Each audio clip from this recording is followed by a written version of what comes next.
যে সরকার, যে দিদি আমাকে নুন দিয়েছে, আমি তার গুণ গাইব, যতই পুড়িয়ে দিক আমি তার বিরোধিতা করবো না।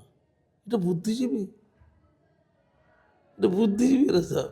এরা এখনও অনুপ্রাণিত হয়ে আছে, কিন্তু যারা অনুপ্রাণিত আগে ছিল সরে গেছে, তাদের বলে রাখি, আপনারা তাহলে মুরগি ছিলেন, তাই আপনারা প্রকাশ্য একটা সভা করুন, করে প্রত্যেকে হাত জোড় করে বঙ্গবাসীর কাছে ক্ষমা চান, যা আপনাদের সর্বনাশের মূল কারণ আমি বলতে পারি কিনা। আমরা সর্বনাশ, আমরা নির্বোধ ছিলাম, কান ধরে নাক্ষত দিচ্ছি আমরা। নির্বোধ থাকবে কেন? একটা বুদ্ধিজীবী নির্বোধ হবে কেন? একটা নাট্যকার নির্বোধ হবে কেন? সে বিশাল জ্ঞান বুদ্ধিজীবী, সারাক্ষণ টিভি চ্যানেলে আর খবরের কাগজে লেখে, যা বলে সেটা আবার কোটেশন হয়ে যায়। আমার তো মনে হয় সমস্ত মিডিয়া থেকে দুচ্ছাই করা উচিত, যদি মিডিয়ার যদি বেরোনো থেকে থাকতো। ওরা কি বোঝে?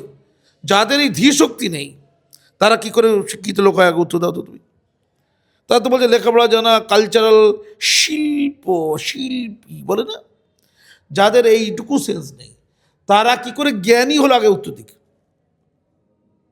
তাহলে হয় তারা নির্বোধ মানে তারা কোনোদিন বুদ্ধিবিদের মঞ্চে বসবে না, আর না হলে জ্ঞান পাপি, চুরি করার জন্য গিয়েছিল ওখানে, মাল্য ঠিক মতো পায়নি মমতার সময়, সর্বসন্ন্যার পেয়েছে তাই থেকে গেছে, ওরা ঠিক মতো পায়নি, পাত্তা পাইতে কেটে গেছে, তাই তো নাকি? তাই তো বোঝে। হ্যাঁ, সিঙ্গুর সেই জায়গায় মাটিও নষ্ট, সব নষ্ট, শিল্প নষ্ট, মাটিও নষ্ট, কী সব বন্য ফুলটুল হয়েছে, দিদি দেখতে জঙ্গল হয়েছে, ওটাও একটা শিল্প।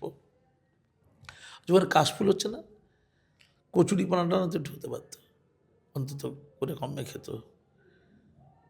নন্দীগ্রামে কী হলো? কী কল্যাণ হয়েছে নন্দীগ্রামে? জাস্ট পাগলামি, দুটোই পাগলামি ছিল, জাস্ট পাগলামি ছিল। তখন বারবার করে, আমি তো কোনো রাজনীতি, আমি তো সিপিএমের লোক নই, আমি কি বাম রাজনীতি করি নাকি? কোনোদিন করেছি নাকি? আমি তো নিরপেক্ষ সাধারণ মানুষ ছিলাম, একটা লেম্যান, আমি তো এখনও লেম্যান।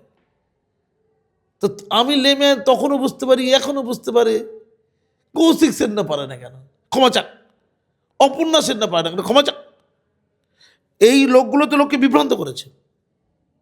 যেমন সৌরভ গাঙ্গুলির বিরুদ্ধে আমি বলি কেন, সৌরভ গাঙ্গুলি হাইল্যান্ড গ্রিনে অ্যাড দিচ্ছে, অ্যাড দিতে পারে, সিগারেটেরও তো লোক অ্যাড দেয়, কিন্তু সৌরভ গাঙ্গুলিকে লোক আইকন মনে করে, বিশ্বাস করে। সে বলছে আমি গ্যারান্টি দিচ্ছি এখানে ফ্ল্যাট কিনুন, বিশ্বস্ত প্রমোটার। সে সব কোটি কোটি টাকা লোকের কাছ থেকে নিয়ে নিজেকে দেউলিয়া ঘোষণা করে কাজ ইনকমপ্লিটকে পালিয়ে গেছে। বিনিময় সৌরভ গাঙ্গুলি ওখানে ল্যান্ড পেয়েছে, সেখানে সৌরভ গাঙ্গুলি বলেছিল আমি কথা দিচ্ছি এখানে ক্রিকেট কোচিং একাডেমি করব। হয়ে গেছে 10 বছর, কি হচ্ছে যেন কোনটায় ঘেরা আছে সৌরভের জায়গাটা, মদ, তাড়ি, গাঁজা, রেপটেপ হয় কিনা বলতে পারবো না, এই তিনটে হয় না, কিচ্ছু করেনি।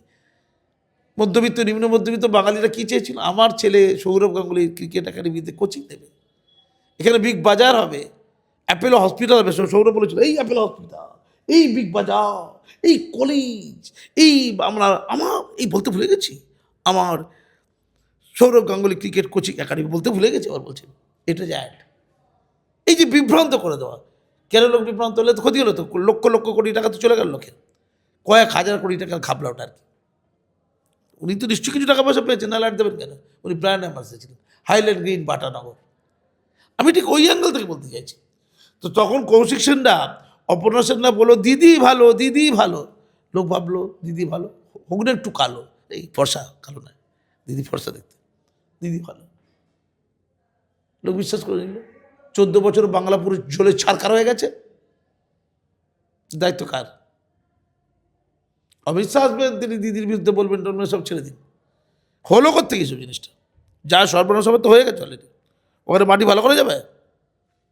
একটা হতে পারে কালীঘাটের মাটিটা ওখানে পাঠিয়ে দিতে হবে, পবিত্র মাটি।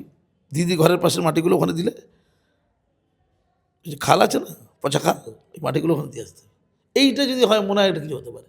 তাহলে সিঙ্গুরের মাটি দিদির বাড়িতে, আর দিদির বাড়ির মাটি সিঙ্গুরে যেতে হবে, তাহলে যদি কিছু একটা হয় তো হবে। ধন্যবাদ।